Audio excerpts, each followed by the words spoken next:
Professional house cleaners, what's the worst house you've ever cleaned? I'm 40 years old and I have been a professional house cleaner for more than 15 years. Throughout my career I've seen my fair share of terrifying houses. But this one in particular was just petrifying. I walked into the house and the door barely opened. After giving it a few good pushes, the door swung open. I looked around the frame and saw some sticky, melting substance all over the frame and the door. I thought it was honey, but when I smelled it, it had this stench I've never smelled before. It was almost like fish mixed with poop. I ignored that and continued moving forward. I think I got about 10 steps in before I had to stop moving. In front of me was this fridge. The fridge was just smacked onto the middle of the living room. I moved some trash that was surrounding it and opened the door. Inside the fridge were jars of what looked to be human fingers swimming in some sort of liquid. I screamed out of pure shock and slammed the fridge door shut. I should have walked out then and there, but I didn't. I continued to explore the house. I moved more trash out of the way and ended up in the kitchen. Right above the stove was this gigantic hook. On the hook was a dead pig. I tried to run into the living room but my shoes were stuck.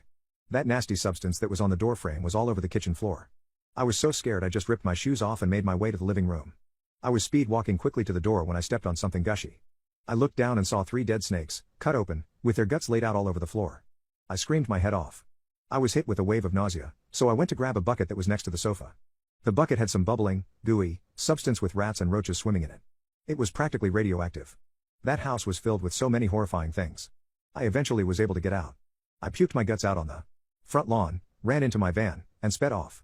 That same day, I got home, soaked my feet in boiling hot water, and told my boss I would not be cleaning that house.